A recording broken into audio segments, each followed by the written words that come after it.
Hey guys, this is Tyler. I just want to give you guys a quick heads up that before this episode starts, we get a little bit into the show's history and we talk more specifically about the racism episode of Adventures in Wonderland and the O.J. Simpson episode. While these specific jokes are pointed out towards the behind-the-scenes aspects of the show, I'd like to point out that this episode was recorded before Chadwick Boseman's death. We here at the Channel KRT podcast would like to apologize in advance for any jokes that would come off as offensive, and if we do make any jokes that come off as offensive unintentionally, please feel free to hit us up and just call us out as needed, because we're always open to taking responsibility for our actions. Thank you, stay safe, rest in power, Chadwick Boseman, and Black Lives Matter.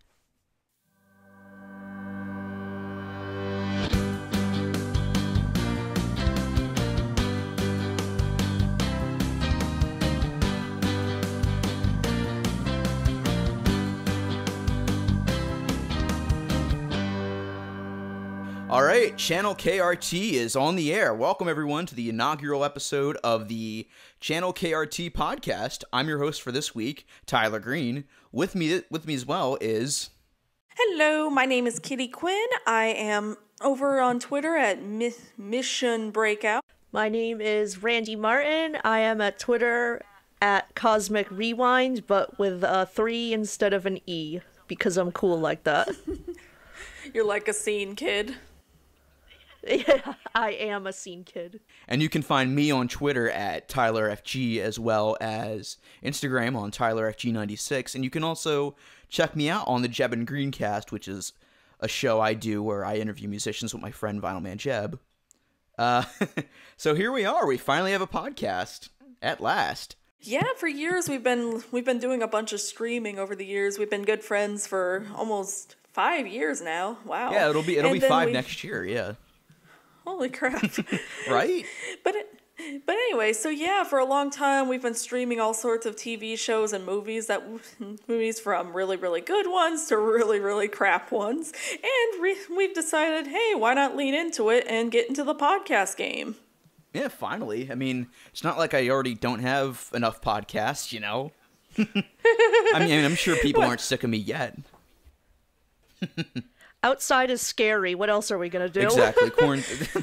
This has been a horrible year, so we got to make the best of it somehow. So, okay, so yeah, like Kitty mentioned, this is going to be sort of like a little bit of a grab bag of, you know, like really good shows, like really odd, like obscure shows we want to bring back to the public light, which kind of goes into today's topic too, which we'll get into in a second, but is there anything else you guys want to say about, you know, the meaning behind the podcast? Well, first of all, we've been doing the quarantine-style podcast before it was cool, because you guys are on the East Coast and I'm on the West Coast, and because plane tickets aren't $10 yet. Oh, I mean, like I said, it's I have enough money to probably buy a flight now, but I can't fly anywhere now. So, thanks, COVID. You ruin everything. Basically, our lives have been set on a randomizer on what can possibly go wrong. Chances are, if you were forced to watch it on the school gym floor on a crappy little CRT TV at school, or an elementary school, I mean, you're probably going to hear us talk about it. If it's something that you randomly owned on VHS, or if it's something you randomly owned on, like, if it was like playing in the background of a preschool, or like when you're at your parents' house. Or Listen, if your school didn't show you Terror Tunes, they've obviously done something wrong. They've obviously failed you. I'm just saying. They either made dangerous things sound really fun, or barely even a threat things sound fucking terrifying. You guys are not prepared for our Barney discourse. That's all I'm gonna say. Oh yeah, hint, hint. It's gonna get heated over here at the Barney fandom. It's as heated as Florida. And speaking of Florida, which kind of ties into today's topic, we're going to be talking about Adventures in Wonderland, which was a show on Disney Channel that aired from 1992 to 1995. So let's kind of get into the history of the show a little bit. I guess I'll get started on how I got into the show. So I have a very specific memory from I think first or second grade where I was over a friend's house. She had a couple of VHS tapes, and one of the ones that she had was Adventures in Wonderland, and she put like an episode on, and I'm just like sitting there like mesmerized and just also confused because like that's another thing too. There is so much to take in with Adventures in Wonderland. We did not know where to start. To the point where you could probably, make like an Adventures in Wonderland podcast for the show alone. But that's not what this is. But we do have more episodes lined up, so stay tuned. But yeah, so the show always hung out in the back of my mind for the longest time. Like, I would remember it on different occasions. It was like, oh yeah, that existed. And for some reason, I don't know what came over me, but sometime in 2016, I just randomly remembered the show existed. And I was like, hey, you know what? I'll put on an episode. I got nothing better to do. And for some reason, I was just hooked right then and there. I spent a lot of my summer just watching nonstop episodes of Adventures in Wonderland for some reason. And I brought it onto Kitty, because that was around the time when we first started talking, and I showed it to you, and you fell in love with it as well, and then you showed Randee. Yeah. And we basically showed all our friends, too. And then Defunctland. Defunctland did a whole thing on the history of it, which got me hooked even more. Yeah, we're not gonna go too deep into the history of the show, because Defunctland did a really good episode on, what the show's about and how it came to be and the history on that. But basically, Disney Channel wanted to do like an educational show where it taught kids like, grammar and stuff like that. So, they stuck on the Alice in Wonderland kind of subplot and, just went from there. And they actually filmed episodes. I believe they filmed the first 40 episodes, according to Wikipedia, at the Disney MGM Studios in Orlando, Florida, which ties into our love of theme parks. Yeah, and then one of the interesting things about this series is that it's one of the Alice in Wonderland for the entire Walt Disney Company has been one of the few properties, as far as I know, that they've managed to adapt several times rather than just once, and then have like a specific canon version of it according to the Disney animated canon. Yeah. Like you obviously have like the 50s Alice in Wonderland, then you have the Tim Burton one, which is kind of a semi-sequel to the 50s one, but that's a very loose term. There are also the Alice comedies from the 30s that Walt used to create, which were the very first mixtures of cartoon characters and live action as far as it goes. And this was kind of their first modern adaptation of Alice in Wonderland. This would be their okay, we're going to have like it be really updated, be kind of super 90s, but also be pretty timeless in a lot of ways. And I think it balances itself out pretty well. It kind of works similarly to, say, like Fresh Prince of Bel-Air, where it's super, super 90s, but at the same time, it's a plot that can pretty much exist at any time. Adventures in Wonderland, I want to say, is, well, besides being the best adaptation Disney's ever done of the show, in my opinion, even better than the 50s Alice. Come fight me, haters. There was something else I was going to say. Shit. I do want to say that, I'm sure that a lot of people grew up with the show in the 90s and didn't remember it. Like, I'm sure there's probably someone in a Reddit thread, like, going, hey, you remember this show where there was, like, a bunch of rabbits and a guy with a giant hat and shit? And, like...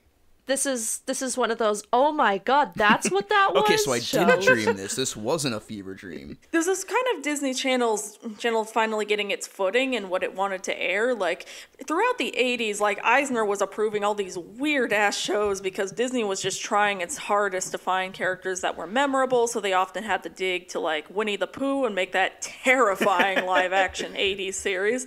They also made Dumbo Circus and Mousercise. Then finally, like, around the 90s, it's like, okay, we're finally kicking into gear. We have Gummy Bears, we have Little Mermaid, we're finally having the Disney Afternoon, and then this show is kind of one of those links where it's not as remembered as the aforementioned, but it still definitely showed. Surprisingly, it has a very loyal cult fan base. Like, Us for example, included.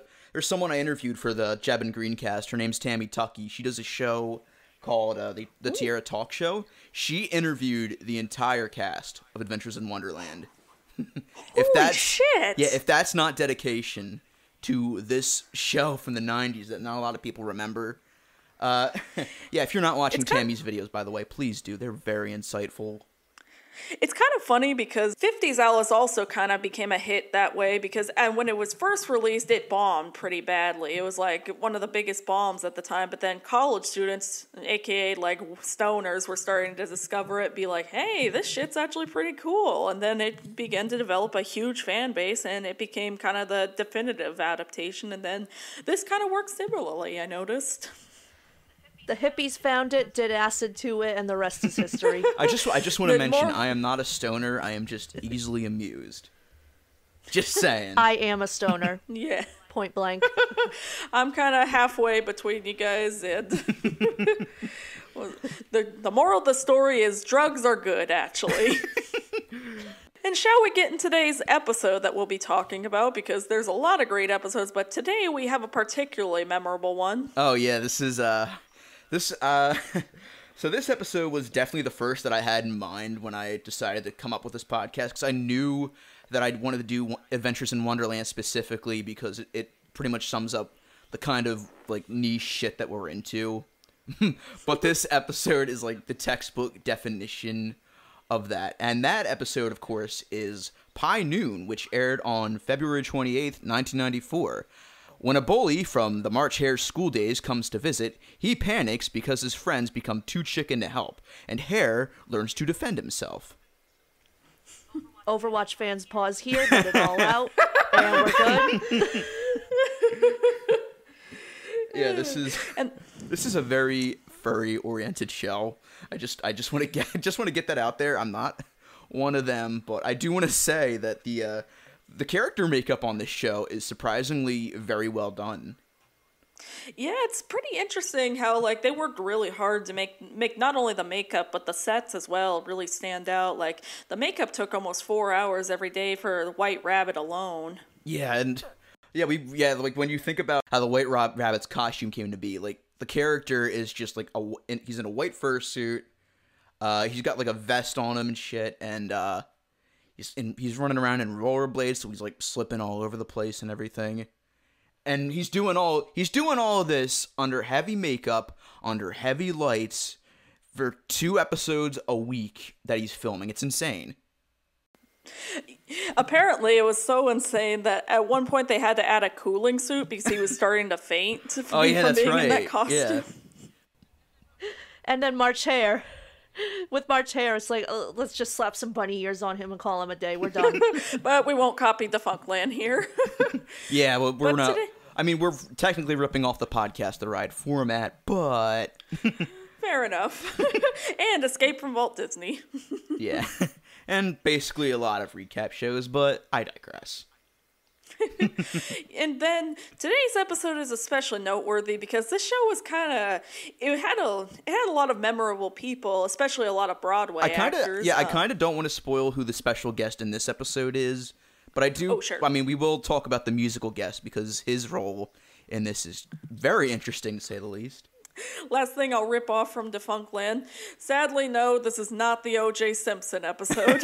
Yeah, they did the O.J. Simpson episode. That is that actually never aired. There was an episode where apparently O.J. Simpson released as a book. Well, they did. Yeah, they released the book of the episode, but the episode never came out. But basically, the gist of the episode is that O.J. Simpson is Drop Dead Fred to the White Rabbit. Today, the role of O.J. Simpson will be played by Rick Mayall. He's basically his Tyler Durden.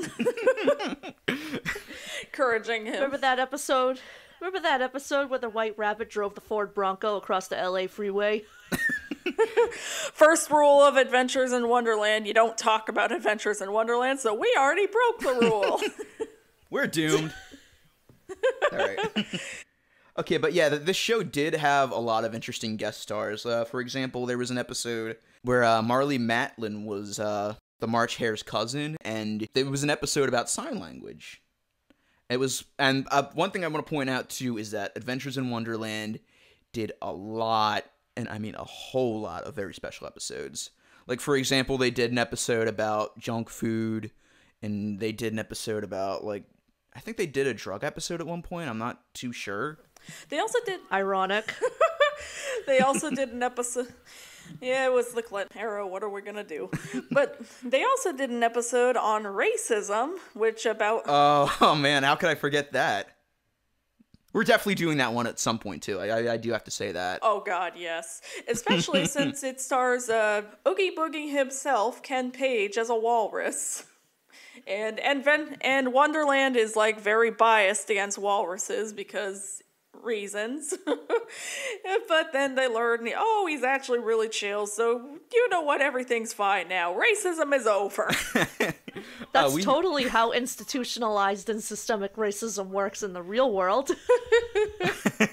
There's also an episode where the Hatter's cousin comes over and she's in a wheelchair, and it's very ableist, I will say that. Yeah, I feel like it was I feel like it was a case of we mean very, very well, but yikes, we didn't have they just didn't have the information that we have now, basically. Yeah, we're just very tone deaf. Like, come on, disabled writers exist. It's not hard to just go up to one and say, hey, is this hey, how about you write this episode? Yeah, it's like when Girl Meets World did the episode about autism, and just like they did not consult anybody with autism at all about that. And, nope. Jesus, that was a terrible episode. But which I don't even think we'll get to that, because that's just gonna be us just like screaming for like 2 hours that the episode sucks. Especially since we're all autistic, so yeah, this will be 3 autistic individuals really pissed off about how this was portrayed. You can cut that out if you don't want to Oh no, it's fine. It's fine. Okay, yeah. Welcome to Channel KRT, the show hosted by 3 autistic individuals. Yay! That's how I should start every episode off. And then... Alright, so... Let's see, is there anything else we want to say before we get into the episode itself, or...? Nope, I think I'm ready to talk about the episode. I'll save all my OJ jokes for later. Yeah, we'll save that for the episode where we read the book. Oh, I do want to mention one more thing. The name of that episode, at this point we're talking more about that than today's topic, but the topic, the title of that episode is White Rabbits Can't Jump.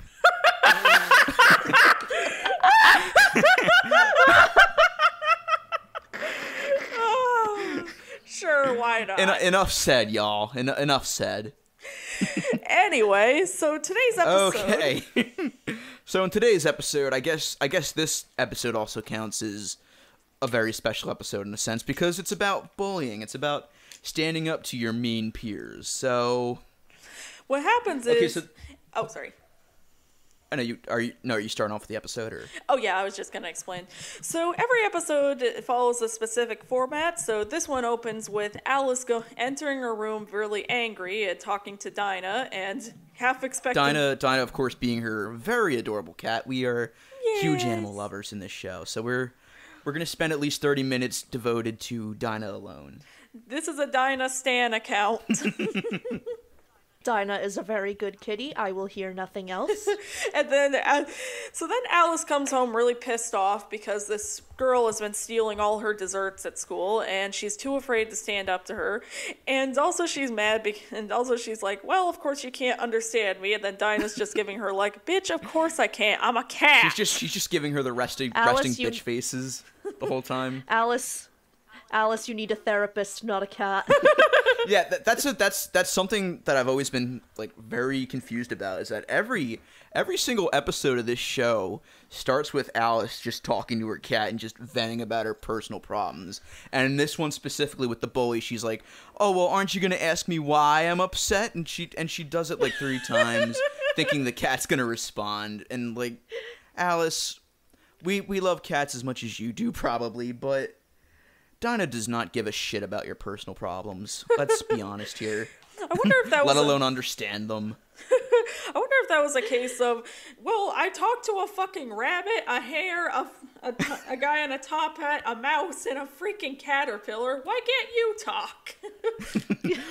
Why can't Dinah talk if there's all this shit going on?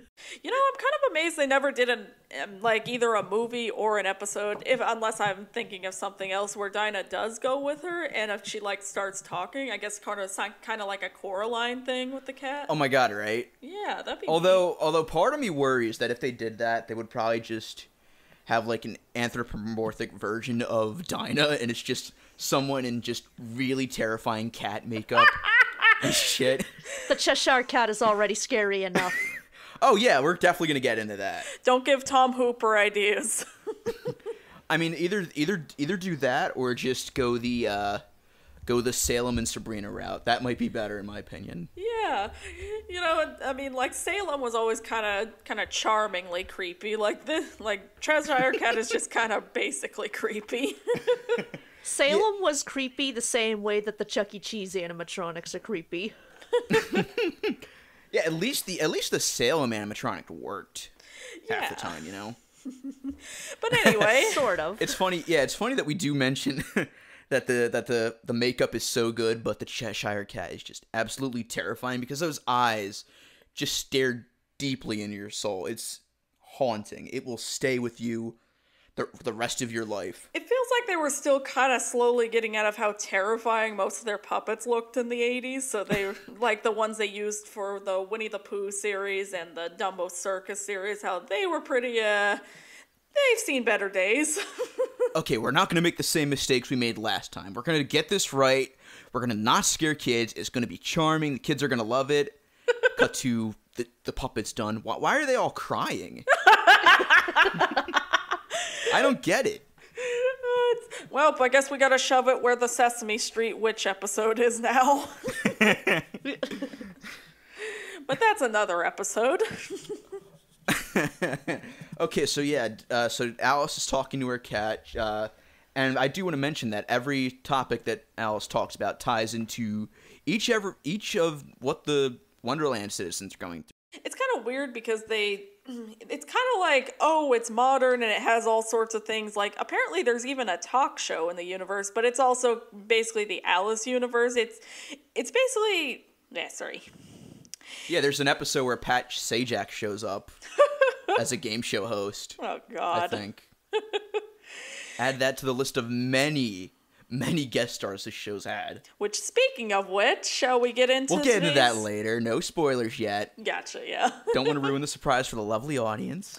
You know, and then almost every time that Alice enters the mirror, suddenly she becomes like a big backdrop for the episode. Like, she never really has that much of a role in it, which I guess, to be fair, it's kind of more focused on the other characters, but it's like, then what's the point of making her the main character if she's not even gonna do shit? I mean, I'll give it this. At least they don't advertise it as like an Alice-specific show and then just focus it on the other characters. But I do like that they focus it on the other characters at least. True, because it gives, you know, it gives badass? everyone in the cast something to do. And I want to say every single person in this cast is so talented. Oh, and they yes. like really slip into their roles well. It's fantastic. Oh yes, they're freaking amazing. Like, especially hang on. Is it Robert John Hoffman? I think it's John Hoffman. Just John. Yeah, John Hoffman. Oh, okay, yeah. Let me just make sure I'm getting his name right. John Robert Hoffman. Gotcha. There we go. Oh yeah, John Robert Hoffman. Okay. Oh yes, he has some very interesting credits too, which I'm sure you were about to point out. Oh yeah. So yeah, John Robert Hoffman plays the Mad Hatter, and he's instantly the standout of the show. Especially, he has the most energy. He really embodies the Mad Hatter really well, especially better than Johnny Depp. And it's because he doesn't need to look like a clown to do it.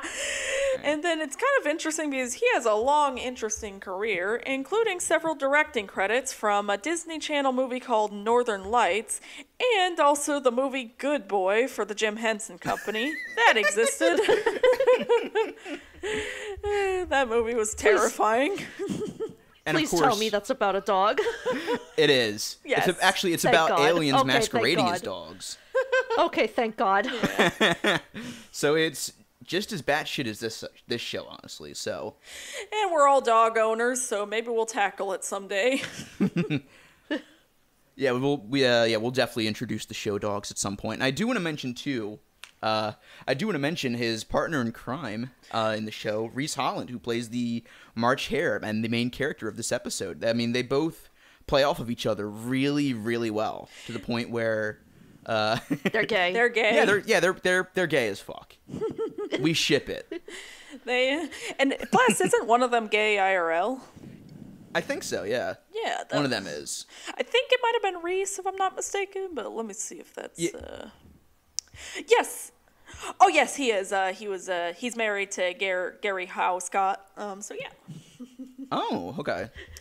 And then, there's been the cast for this show is just really great. Yeah, I'm glad they got a ton of people who are like seasoned off Broadway and stuff, because overacting is always better than underacting, in my opinion.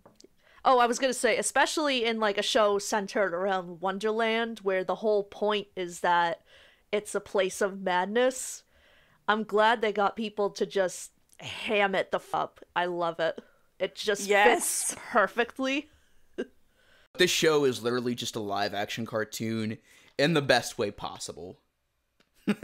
Like for all intents and purposes, the show should not work, but it does. It hits literally all the right notes in terms of, execution and writing, because there's some very clever writing in the show, especially for, I don't want to underestimate kids show writing, but there is some really witty stuff in this show that I love.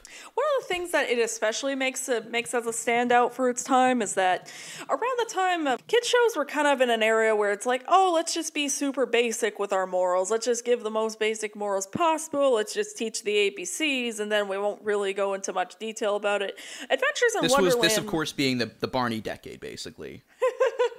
The Barney and all the rip-offs decade. But... yeah, what makes Adventures in Wonderland really stick out is how much they really treat it as a theatrical production. Like, they really go out of their way. It feels a lot like a Mr. Rogers short at times, and in the best possible way. Oh, by the way, I feel like something we really need to get off our chest is that there is a photo online of the Adventures of Wonderland cast, Kermit the Frog, the Clintons, and Mr. Rogers together in the same photo. Take that, Infinity War. Most epic crossover. We're definitely going to post it on the Twitter, but it is... You guys just have to see it for yourself. The most epic crossover ever made. But yeah, everybody, again, in the cast is... They could have half-assed this for what it was worth, and nobody did. And I am so glad about that. Yeah, especially... And I want to mention, too, the cast is really diverse. There's a couple people of color in the show, mainly Armelia McQueen, who plays the Red Queen of the show. And she's amazing. Like, she really embodies the Red Queen.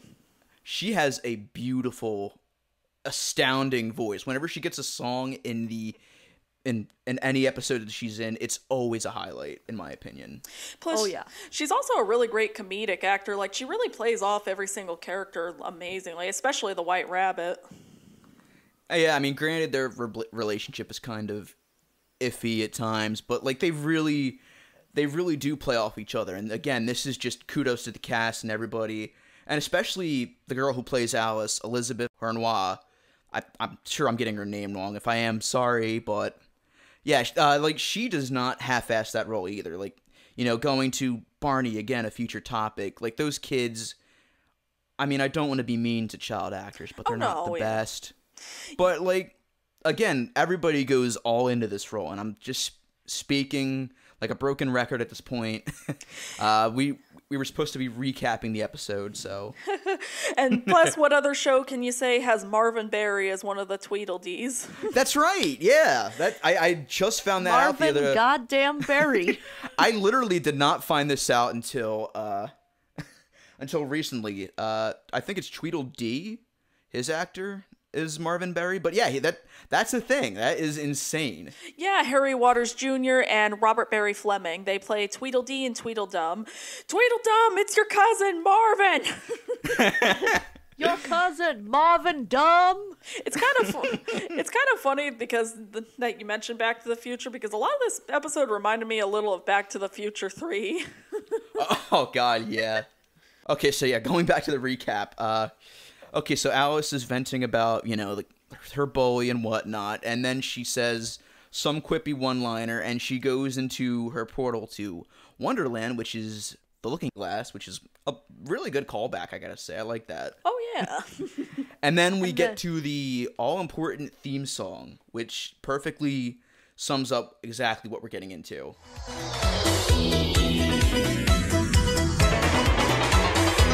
Hold on to your seat, let's go for a ride. Now that we're here on the other side. Use your imagination and you'll understand. It's an adventure in Wonderland. Every day is something. It is a bop in every sense of the word. Like, Yes. It just hits hard, especially for a 90s theme. Like, this is, like, next to all that in terms of, like, my favorite 90s show themes and whatnot. Also, I love how it just happens as soon as she enters the mirror. That's a really clever segue for the theme song, in my opinion. Yeah, and everything just hits you in the face at once. Like, first, like, oh, she's having a tea party with the pattern and hair, and then there's the dormouse, and then, God, it's that Cheshire cat. Yeah, like if you Like- want to know the entire vibe of the show, you just need the theme song, and it pretty much tells you this is what you're in for. This is the And I want to whole mention entire- too that two of the composers of this show were Mark Mothersbaugh and Bob Mothersbaugh. Ooh. Do any of those names ring bells for you? Are they Broadway composers? I don't know. I have to look at their Wikipedias now, but I can tell you that Mark Mothersbaugh was also the composer for Rugrats, and you can really tell because they use a lot of the exact same sound fonts. Yeah, you can kind of hear the little not xylophone, the kind of EDM sound in the background that goes Yeah. like bow, bow, bow, bow. Yeah, I know. Yeah, now that you mention it. wow, something like that. That's my impersonation of the Rugrats sound font. You're welcome. Yay! And now, and now. But they, yeah, it's. I don't know if they did the specific theme for the song for the show, but it is still a banger. It hits so hard. Heck yeah. And then, shall we get into into more of the episode itself? Absolutely. So this is where the first guest of the show comes in. Willie Nelson is in this episode. Willie fucking Nelson. Willie Nelson, who pretty much just has no purpose in this show other than to exist. He's basically He's basically Art Garfunkel in that episode of Arthur where Buster comes back and he's just in the Yeah, that background. was exactly what I thought of when he came up in this episode. And throughout the episode, he's singing all these ballads so it kind of plays out a lot more like a Western story would, which makes it really cool, honestly. And in addition, it's kind of neat that the song sounds a little like Big Iron Hip at times. Oh, yeah, I can hear it, yeah.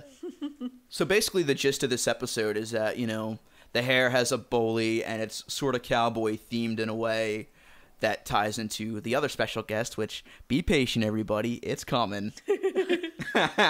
Okay, so Willie Nelson sings a song that basically set up the plot for the episode, and then it cuts to Hatter and Alice getting ready for a tea party, and apparently the hair's late, and he's never been late. How dare! It's like, I mean, if he were the White Rabbit, then he'd be late all the time. Well, he's probably dead. He's Hatter's possessive. I mean, at first I honestly thought, and this isn't because I ship them, but like I genuinely thought at one point that they lived together. So yeah, the hair does show up, and he's in a big hurry because his bully Mike McNasty is going to show up and kick his ass. Mike McNasty. That's what they call A descendant of Shasta McNasty. Both we don't like to talk about. But basically, he's gonna start singing Janet Jackson at any moment. Okay, well I do want to point out this one line right here. I have this in my notes that the hair is like packing up his clothes, and then the Mad Hatter says, "You don't need a lot of clothes for this tea party, except a T-shirt." And I know that is supposed to be a very lame pun, but it's flirting to me. It's very homoerotic. Gay. Gay rights. Gay.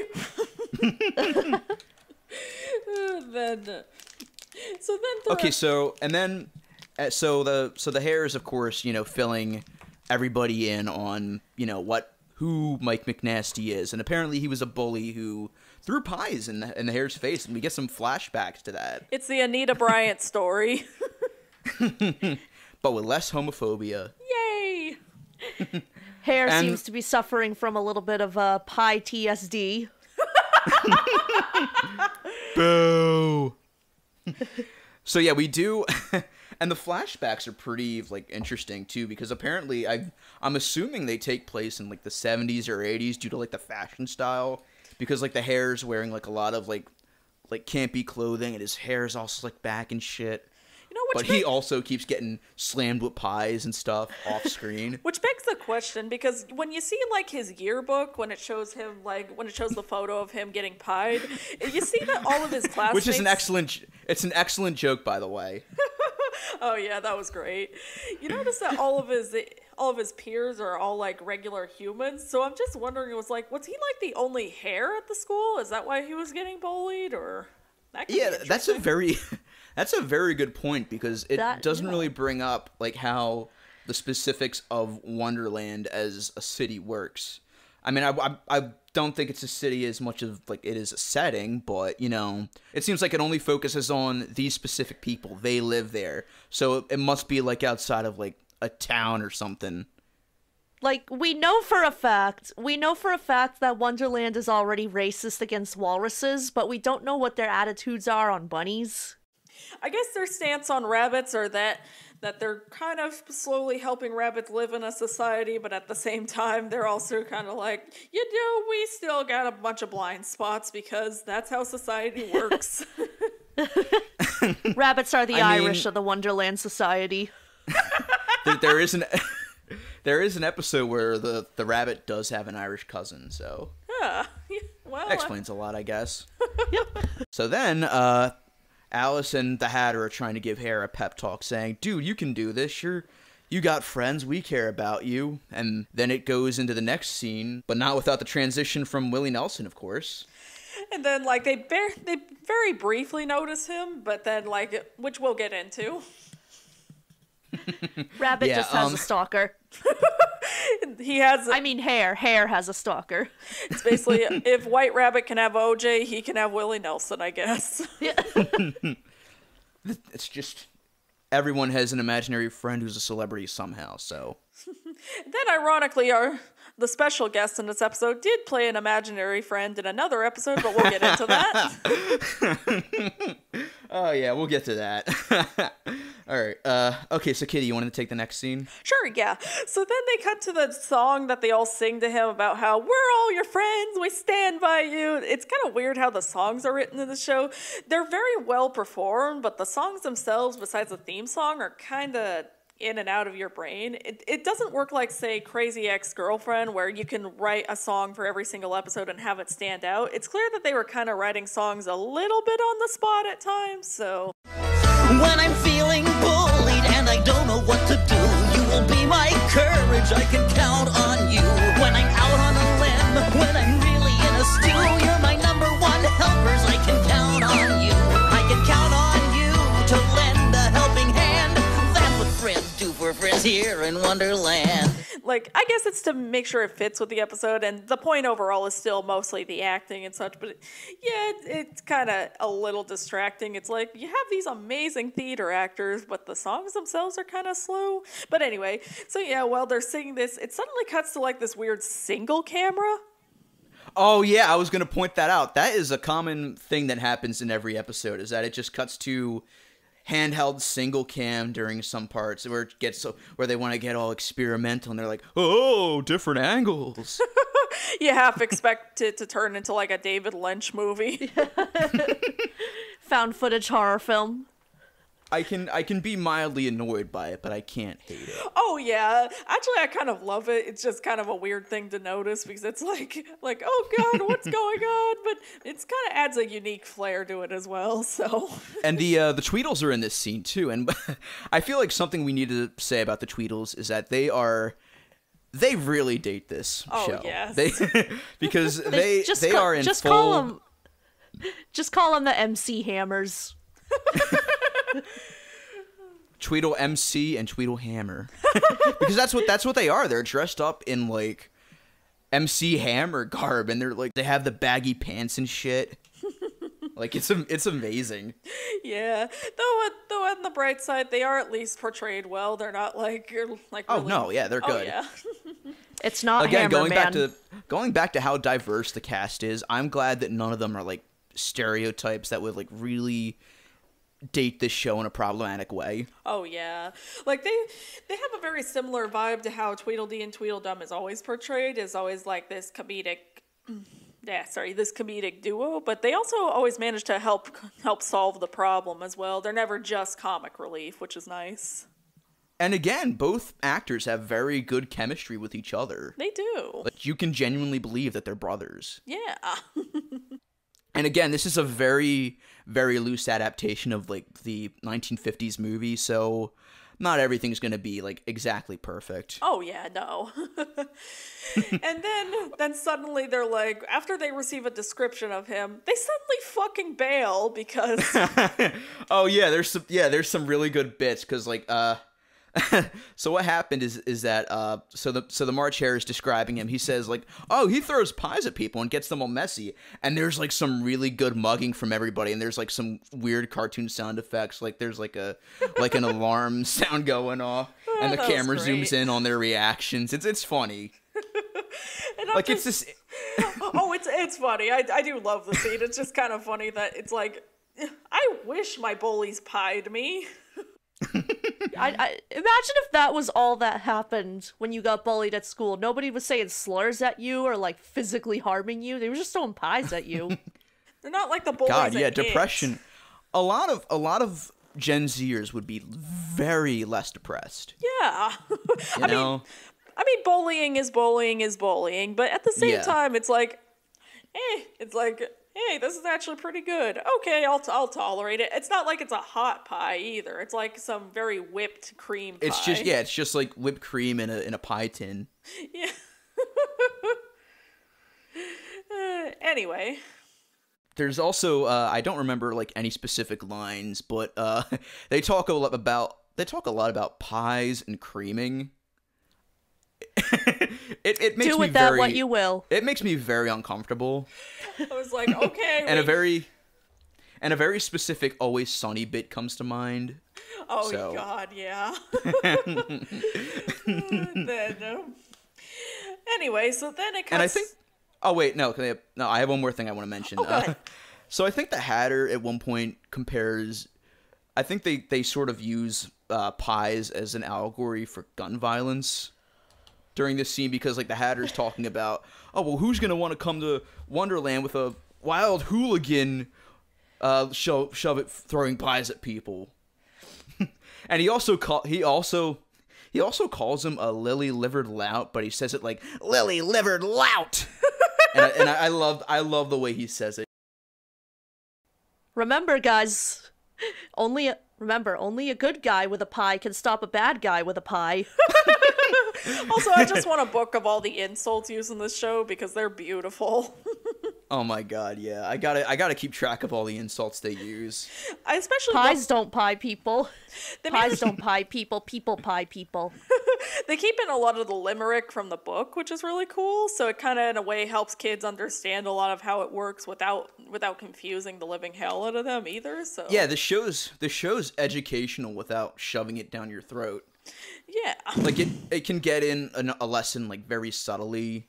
Then speaking of lessons, so then Hare's wandering off trying to figure out what to do, and he comes across the obviously fucking stoner caterpillar. Oh God. Yeah, so what do we say about the caterpillar?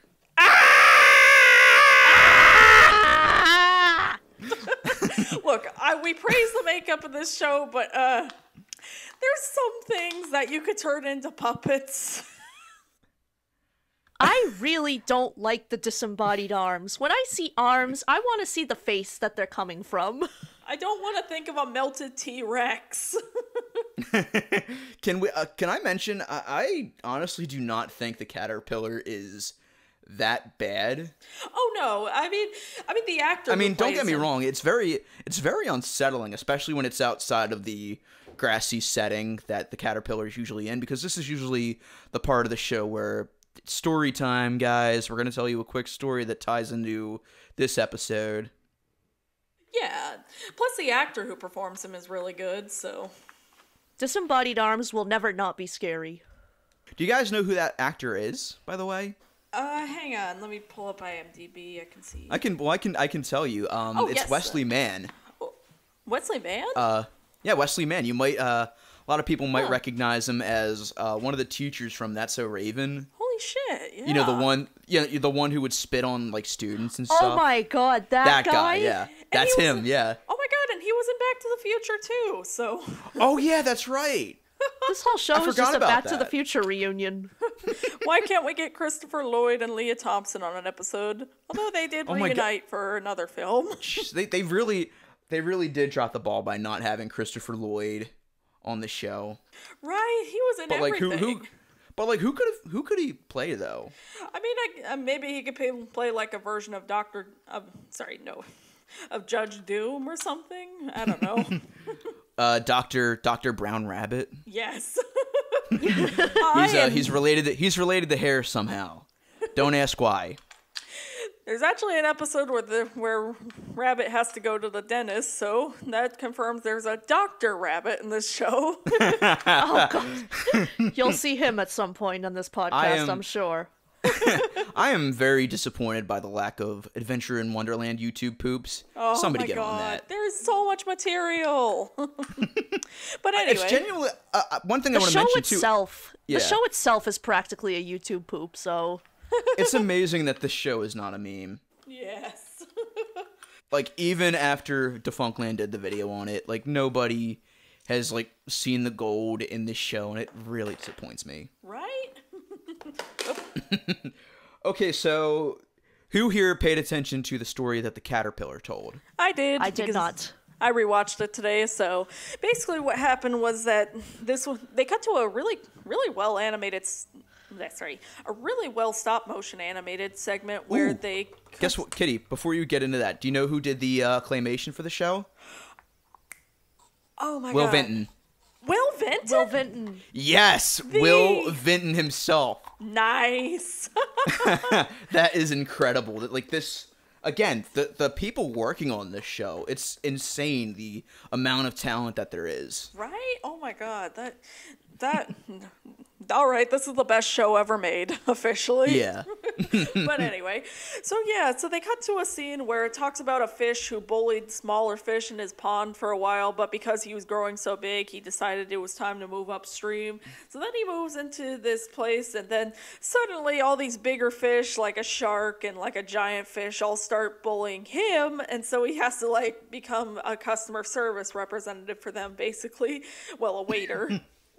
And so then he moves back to the small pond. He's like, all right, I'll stop being a bully because I learned what it's like in your shoes. And one thing that I'm kind of iffy about in this episode is that they kind of have really mixed messages on what bullying message they want to take. It's like, learn what it's like in their shoes. But then it's also like defend yourself. But it's also like, nah, they're just a bully. Forget it. It's like defend yourself, but also you don't want to stoop to their level, but then also the only way that they'll learn not to be a bully is to see what it's like to be bullied. What do you want me to do? Yeah, and basically that fish story is an allegory for not treating service workers like shit. Yes. Thank Don't- God. All this time they were trying to radicalize us. If anything, what I got from it is, the service worker is a bully, and you need to treat them like shit so they know what it's like. Kind of a mixed message there. God. Yikes. Thanks a lot, Caterpillar, you fucking capitalist. I mean, to be fair, there are some shitty service workers, but like, dude. Let their co-workers take care of them. Another thing about the caterpillar is he is the closest thing to the 1951 movie that this show gets to. Oh, yeah, oh my god. Yeah, you're right, because he has a pretty similar design, only he's green instead of blue, and he also talks a lot like him too, which is really This reminds me of a story. Oh man, that voice performance is amazing. Yeah, Honestly, he really... They got rid of the hookah, obviously. We can't have smoking on a kid's show. We gotta have an anti-drug PSA for a show that's already on drugs. Mr. Caterpillar, you're smoking from that hookah too much. I learned it from... I'll tell you when I've had enough. I can quit anytime I want. I'm not a chicken, you're a turkey. Yeah, Randee clearly does the better impression, so... Thank you. And then we meet the Red Queen and the White Rabbit, and there's really not a lot to say about this scene, I don't think, other than, the Queen is kind of a bitch, and that, she's doing the same thing, like, why don't you stand up for yourself? Or something like that. And, again, I love this actress so much, but, like, she doesn't really get, like, a whole lot to do in this episode, and neither does the White Rabbit. It's kind of just a basic hero's journey where he has to encounter one thing, then the other, and then learn a lesson, then encounter another person and learn a lesson before the big finale. It's a little. And speaking of, we're getting close. We're getting close to that big finale. Oh, man. Okay, so all right, we're gonna need some build up for this scene. So it cuts to everybody's preparing for the bully's arrival, and there's also this really lame joke where, oh, he's going to be here at high noon, give or take 5 minutes, and they repeat it like 3 or 4 times, and it's kind of stale, in my opinion. Like, I'm not a fan of that joke. Yeah, I mean, and then they keep cutting the stock footage of the train because budget. And it's not even color. It's just like grainy black and white stock footage for some reason. I kind of like that just because it kind of gave it a bit of a weird charm. It reminded me a lot of like the PSAs and the Weird Al show. Oh yeah, like, that's right. At the same time, though. I mean, my first thought when I came across that scene was like, hey, we really need to do a Shining Time Station episode at some point. Good God, yes. Which we will. And then we finally get our guest star, Mike McNasty which is, himself. Drum roll, please. Gilbert Gottfried. Gilbert fucking Gottfried. Because what wasn't he in the man. 90s? I do want to mention Disney loved this man in the 90s. And okay, in this decade, he did this. He did in this same year, he did this. He did the Walt Disney World Inside Out sketch where he visits the Tower of Terror. Yes. Which is an absolutely iconic sketch. I'm wearing a fuzzy pink bathrobe. Come on, let's go solve the mystery.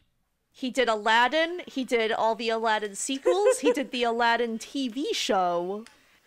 Oh, man. Plus, this episode was released in 94, I think, so it was around the time he was doing Return of Jafar, if I'm not mistaken. Yeah, so I'm sure that a lot of kids knew who Gilbert Gottfried was at this point. And don't forget, he also was in Enchanted Tiki Room under new management in 1998. We do not talk about that. No. Oh, but you know who else was in that? You know who played the Tiki Goddess in that? Ooh, who? The Red Queen. Oh my God! Well, holy Again, shit. she was the voice of the Tiki Goddess that I forget the name of. Oh yeah, Aoa. Ahoa, yeah. Well, there's a connection. Yep, there is actually a drink. There is actually a cocktail at Trader Sam's in the Polynesian named after Aoa, and when you get that, they light up the old Aoa animatronic. Fun little fact. Although about it's that. static and she doesn't have any lines, which is kind of a bummer. So I do specifically remember doing the Enchanted Tiki Room once under new management. Keyword being once. Because I just remember going into sensory overload because 1, Gilbert Gottfried's voice is a lot to take on an autistic 8-year-old, and 2, there's just thunder and shit galore, and 3, it just sucked. Oh yeah. One thing that really kind of confused me is that I get that anyone can technically be a bully because of the power of manipulation and such, but when you look at Gilbert Gottfried, you think of many things. I don't think of a big, strong, scary dude.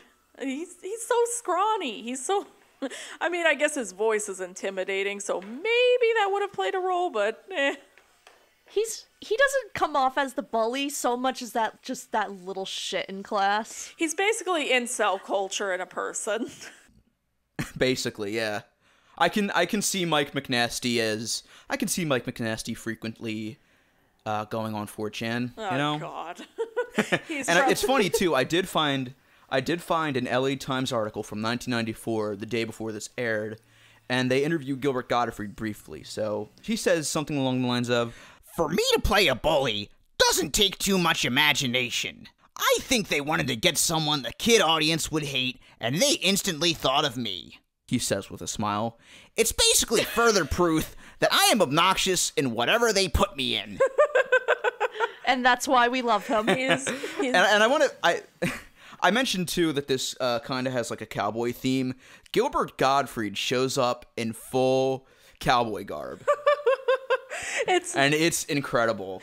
It looks, yeah, then he's like, well, we'll get into what he says about his outfit a little later on, but yeah, so then cue the beginning of the argument, not the argument. Oh man, okay, so all right, this special does not waste its Gilbert Gottfried because he no. gets a villain song. Good God, it's It's the most beautiful thing. It's basically Gilbert Gottfried just gyrating like over and over, like he's doing like some lazy Elvis like hip shakes and stuff, and he's got his hands raised in the air, and he's just saying "I'm a bully" over and over for like half of the song. honestly, it's a song that only Gilbert Gottfried could perform, I mean It's that in the perfect. best, and I mean that in the best possible way. Gilbert Gottfried as a cowboy is just weird to me. He just does not come off cowboyish at all. He comes off as one of those guys who hangs a Confederate flag off their truck and they say that it's heritage. It's their heritage. It's heritage, not hate. But they're from Dorchester, Massachusetts. You can cut this part if it's not relevant, but have you guys ever seen that really terrible movie, A Million Ways to Die in the West? I have not. No. Oh, Nobody saw jeez, that, but- I know of it. But the only funny scene in that whole movie, besides the ironic third Back to the Future reference, the Doc Brown cameo in it, there was a scene where Gilbert Gottfried shows up in a flashback as Abraham Lincoln, and it's actually pretty funny. I'll link it to you guys after we end the call, but Oh my God, yes. Please do. yes. Hi, you schmucks! 7 years ago, I was broke, just like you.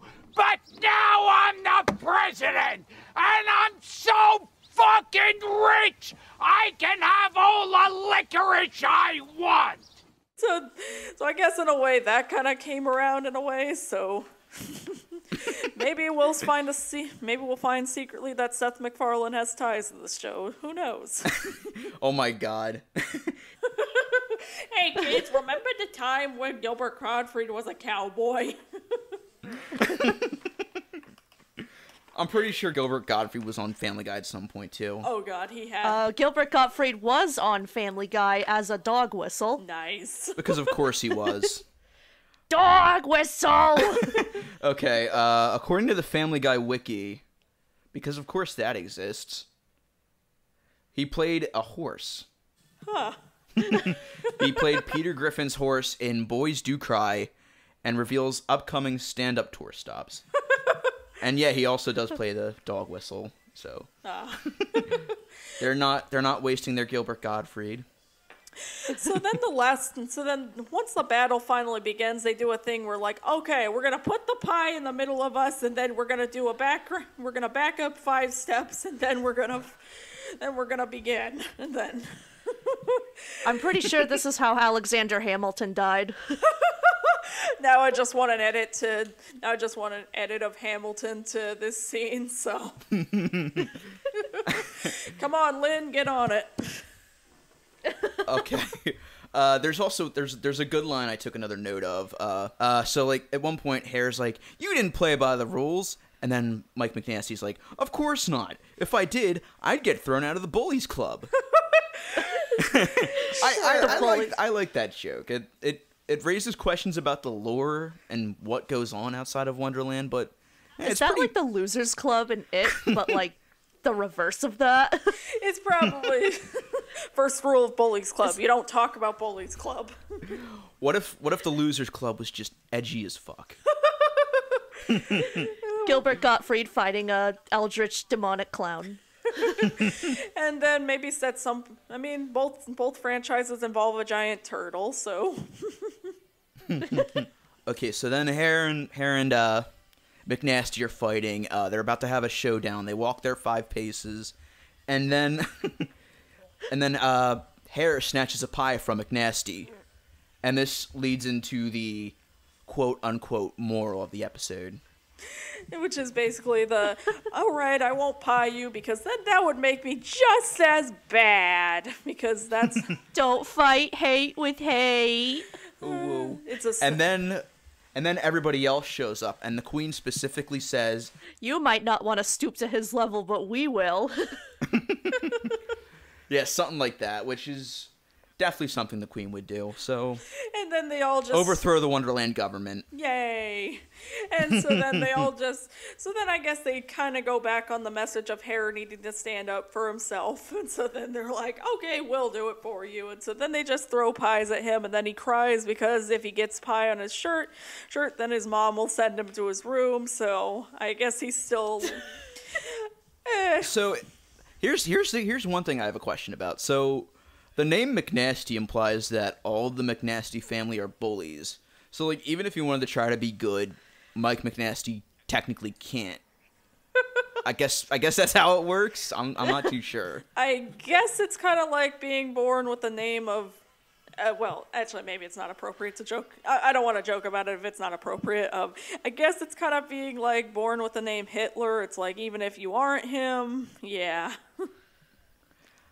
Oh, yeah. Fun fact, Yeah, all let's of go. Hitler's current descendants pretty much just changed their names and went off the grid. Yep. So I'm pretty sure the couple of the McNasties have done that. Oh, God.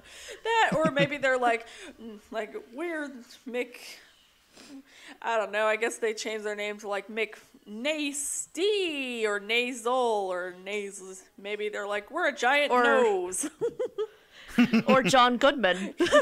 I'm honestly, I just assumed that everyone in the McNasty family is played by Gilbert Gottfried. It's true. So his mom yep. is just Gilbert Gottfried in drag, and she's just scolding him for getting pie on his shirt. What I imagine is that it's gonna be like that one TikTok that Gilbert Gottfried did, where he was reading the lyrics to that this is yeah. for Rachel, and then he was one of the best TikToks ever made. By the way, I'll be posting it on the Twitter. McNasty cyberbullying hair. He's like, who was the kid in iCarly who was like a villain? Neville? Nebel, Oh, yeah. Neville Papperman. He turns into Nebel Papperman, basically. Someday we gotta cover iCarly on this show. Oh, I have Yes, we many do. thoughts about iCarly that I am definitely gonna have to let out. So many thoughts. Not good ones. So much Many unresolved mixed anger. feelings. But anyway, and then Alice goes home and she's like, well, they sing another song that goes in and out of the ear. Then Alice goes home and then she's like Oh wait, Kitty, we're also missing some stuff. Like, right, yeah, go ahead. so like Mike McNasty gets pied, and it's an amazing scene where everybody just throws pies at Gilbert Gottfried for like a solid 30 seconds. It's beautiful. He runs off and cries, and then Willie Nelson comes back. I forgot to mention Willie too. Nelson yes. is just here. He sings. Yeah, we keep forgetting the Willie Nelson subplot, which is obviously how much of an influence he plays on this episode, I guess. Honestly, like- I kind of love him in this episode. Like, it makes no sense, but it's also such a beautifully weird decision. We neglected to mention the fact too that in the scene where everybody's trying to talk to the Hare about, you know, his bully, he comes into the Hatter's house out of nowhere. He just shows up and just starts singing another song, and everybody's just looking at him with like this weird expression on their faces and everything. Like, Willie Nelson just fucking broke into your house. Like, you're not gonna question that? But then suddenly they do. Oh yeah, that's right. So in his last appearance, like, they kind of do like a little bit of a meta joke where they're like, "Hey, so you guys notice that guy, right? What's his deal? And then the queen goes over and throws a pie in his face, which I guess that counts as bullying too, in a way. It's like he wasn't doing anything wrong. He was just narrating. I mean, just as it starts to fade out, just as it starts to fade out, like you can kind of see a little bit of a smile on his face. This definitely had to be him. This definitely had to be a pot dream for him or something. Like he had. Oh to yeah, be... this whole episode was just Willie Nelson's high. He was just on a bad trip and he just wandered into Wonderland. No questions asked. Oh, great, the crackhead stalking hair again. Alice uses a magic mirror. Willie uses Bud. And then White Rabbit uses OJ in basketball. White Rabbit uses a glove that doesn't fit. White Rabbit was the other OJ in that one Pioneer Chicken commercial. If the pie don't fit, you gotta quit. Remember when this episode was about Gilbert Gottfried? He's in it for like 5 minutes. And yet he's the best part of OJ. the episode. Any discussion about Adventures in Wonderland, OJ is the elephant in the room. You always gotta mention OJ, even when the situation doesn't call for it. Oh, every episode we gotta mention Gilbert Gottfried, and every episode we gotta mention OJ Simpson. Yeah, we've definitely planned this out. Like, there's a very specific way of how we're gonna do this podcast. It's a very intense arc. Oh yes, but and speaking of arc, so Alice goes home and she decides that tomorrow she won't let the bully get her pie, not even in the face. And then Dinah ends the episode by staring into the camera because she's a good girl. Very And good Dinah girl. was like, I have been asleep this entire time because I am a cat and cats sleep. I do want to mention one more thing about the last song of the episode, which is called Bully for You. I do not know what that means. I guess from what I hear, I guess in a way it's kind of like you overcoming your own personal demons. So I guess overcoming your own Tyler Durden, I guess. Okay. And then there's also a shot during the song where they're all dancing, and then Hare throws a pie at the camera, and it kind of made my face tingle a little bit. So I guess you could call that pie SMR. I guess in a way it's like when the Rugrats Go Wild movie had like the smell-o-vision and you could like barely smell it on the cardboard. I guess that's this episode's version of that. So Hare is bullying us now? Have we been in Hare's mind the whole time? All right. Okay, so any final thoughts? So, do we want to like incorporate a rating system into this show, or? I think we'll figure that out somewhere down the line, but I just want to say this was a very solid episode overall. It was a lot of fun. Yeah.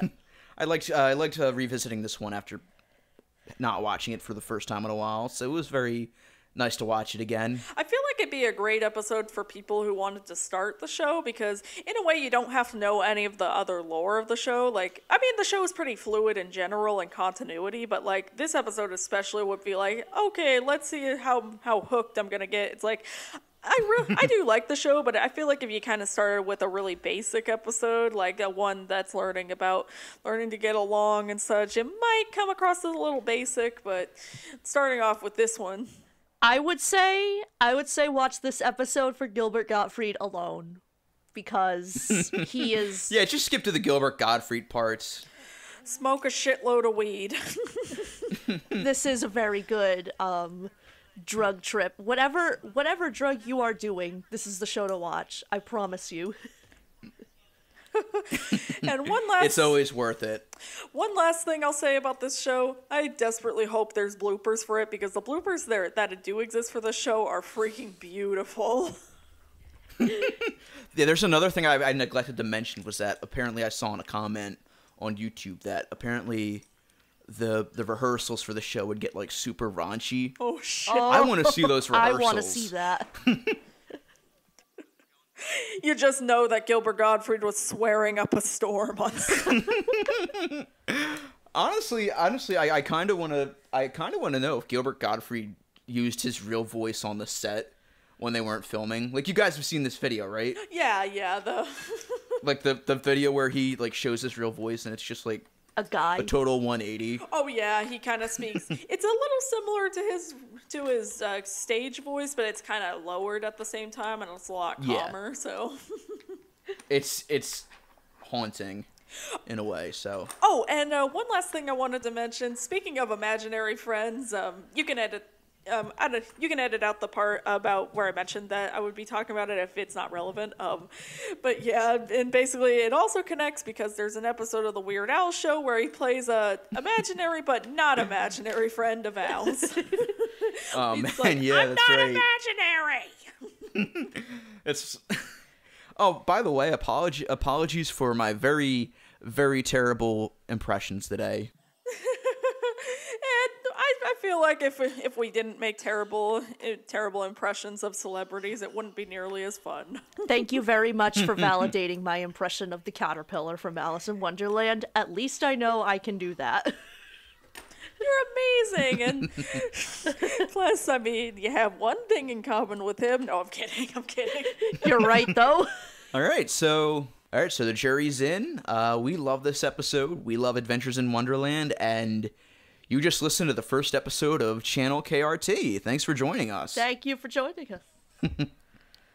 Thank you again for joining us, and all right, and you can find me over at Mission Breakout, like I said, and then we'll be and then you can also find us over at the Channel KRT Twitter page, which will be Channel KRT Channel KRT. Yeah, Channel _KRT. Yeah. And of course, I should probably take this time to plug my other Twitter account, No Context Harley Quinn, if you want to go follow that. And I am also starting No Context TGIF sitcoms, if you want to follow that too. Yes. Yes. Oh, one thing I wanted to add quickly to my plugins. I'll also be on a couple of upcoming episodes of Escape from Walt Disney, a podcast hosted by our very good friend Tony Goldmark. So check that out. Yay, Tony. He's definitely going to be on the show at some point. Oh, yeah. Yes. We have plans. We have big Stay plans. tuned. We're not gonna spoil it, but it's gonna be a doozy. I also, and while we're on the topic of plugs, I also have a No Context account for The Mask, one of my favorite movies / comics / cartoons of all time. So you can check me out at NC_Mask. We're definitely gonna be doing some episodes of the Mask animated series. We're not doing Son of the Mask because I already talked about that on the Kid Flicks podcast. Hell but no. yeah, stay tuned, guys. Yes. Exactly. Hell no. I still wake up in cold sweats from that terrible movie. I still have nightmares. We may also do an episode of Batman the Animated Series or a TGIF sitcom at some point.